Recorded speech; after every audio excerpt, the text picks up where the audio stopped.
Come gather around and lend her both your ears. Granny's got some stories from her golden gaming years. She rocked a controller and a joystick in her hand. Back in my day, She said with a grin, I beat Tetris so hard it started to spin. She played Minecraft while making a stew. She built a whole castle in a llama zoo. I was in Fortnite skydiving so bold. From bronze to silver, I've got dreams of gold. Here's my story, come along and see how games bring me joy and they're fun for me. From pixel lands to battle so wow, she's just a granny, but she's gaming with style. Some say I'm old, but I'm young at heart. With every new game, it's a fresh new start.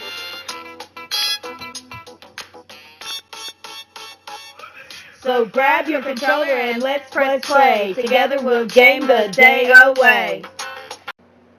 Don't forget to smash that like button, share this video. If you haven't done so already, subscribe and click that notification bell for future uploads. Now let's get into today's story. Today's story is about Chernobyl. For those of you who don't know what Chernobyl was, it was the most serious man-made disaster in world history. Located in Pripyat, Ukraine, the Chernobyl power plant would suffer a total meltdown and become the reason that Europe still doesn't want anything to do with nuclear energy. The game I chose to go along with today's story is Chernobylite. While this is mostly a paranormal horror game, it does have a lot of the real events of Chernobyl kind of dotted along the gameplay. I haven't played a whole lot of it, but it does seem kind of interesting, I guess. Anyway, getting on with the story. On April 26, 1986, the workers took advantage of reactor number 4's downtime to run a safety check to see what would happen in the event of a loss of power. The test was checking to see if the cooling feature that was supposed to be in place would function correctly. This test was necessary for the plant to continue its operation. At 1:24 a.m., the protective system was not working, and a huge catastrophic power surge caused 2 explosions, and as fires raged, the core of the reactor number 4 was totally destroyed. A huge radioactive cloud containing radioactive material rose high into the atmosphere, blowing tons of radiation into the surrounding cities. 50,000 people that lived in Pripyat, Ukraine, before this horrific disaster took place would have to be relocated. While only 2 people died during the initial meltdown, that number would rise exponentially over the years. 28 more people would die within 3 months after the explosion. Thousands of people suffered radiation burns, mutations, cancers, heart issues, all kinds of medical issues, and even their children.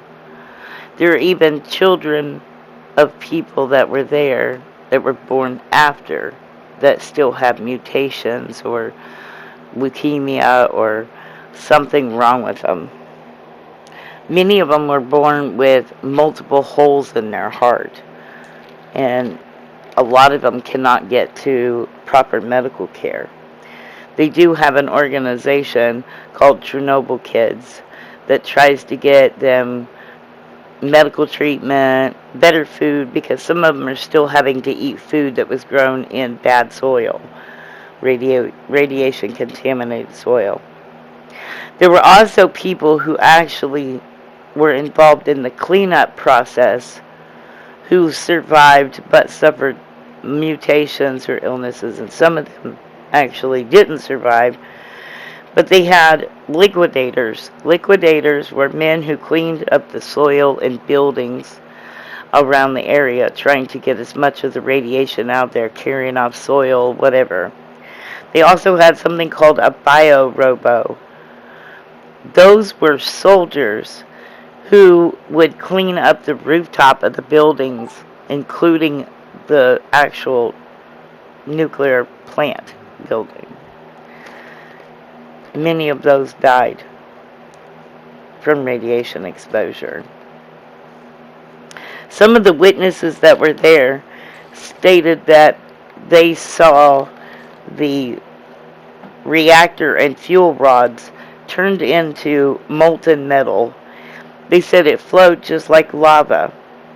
The worst thing that ever came out of this molten lava, there's little lumps all over the place, but there's one giant one that is known as the elephant's foot.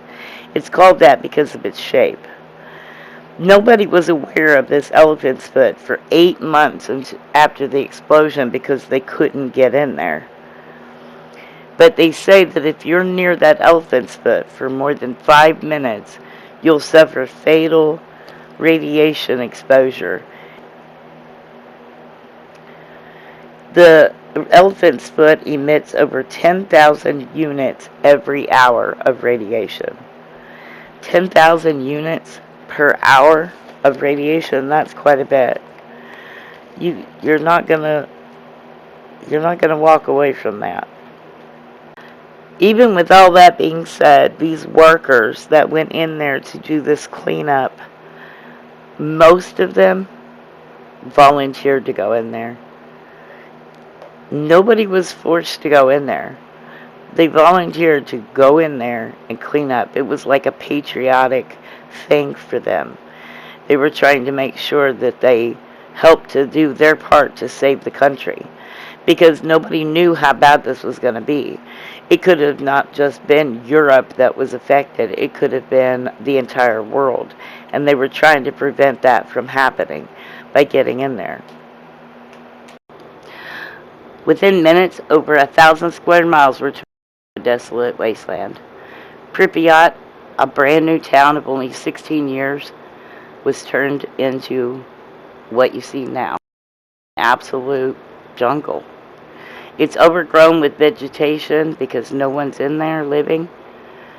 It's falling apart. The roads are starting to disappear and nature's starting to take over once more. The radiation that was left behind will take hundreds of thousands, if not a million years, before it's ever down to a level that the area can be inhabited once again. It may never, ever see human life living in it.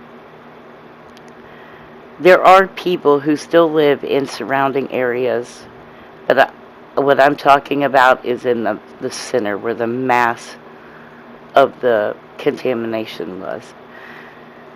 It's just gone. It's kind of like the whole 3 Mile Island, which might be a story that we do as well.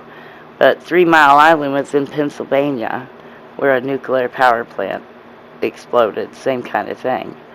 Makes you wonder about living near one of these things. I used to live in Illinois, and where I lived at, we were 5 miles from a nuclear power plant.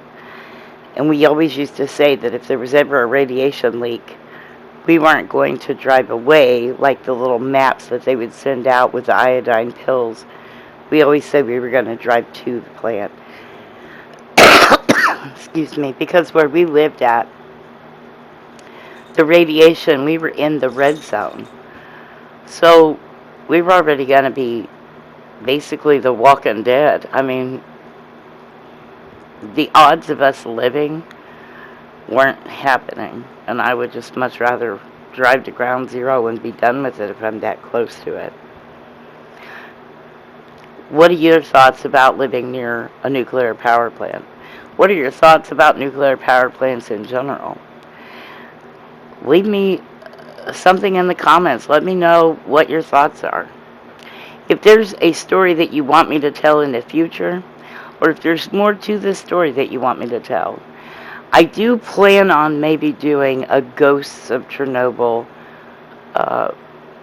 story. I know that it's not necessarily going to be what you would call fact-based, because it can't be proven or disproven. But there's a lot of stories out there about the hauntings that people experience that are able to go in closer to the area. I mean, they can't go right up on the plant, like I said before, the radiation's too great. But they are able to go into the outskirts and go into the town of Pripyat. I hope I'm saying that right. I've been doing the best I can this whole video to say it proper, but anyway, they can get into certain places. That's where the pictures from before came from, is people coming in, being able to take pictures, or helicopters coming over and taking pictures. Anyway, I thought it might be interesting to do kind of like a Ghosts of Chernobyl, and this game would really go along with that from what I see.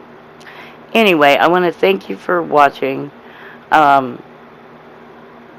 If you haven't done so already, make sure that you hit the subscribe button.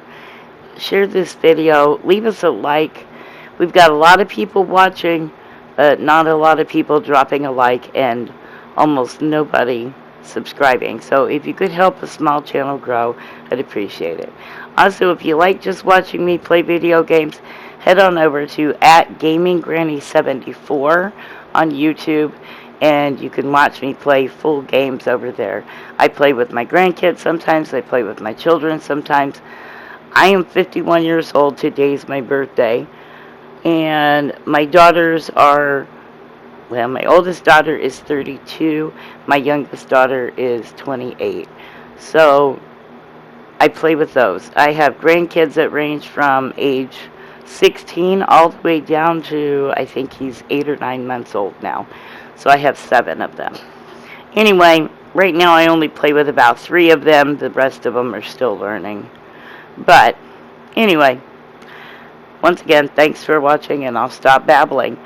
But whatever you do, make sure that you keep gaming, people. Catch you on the flip side.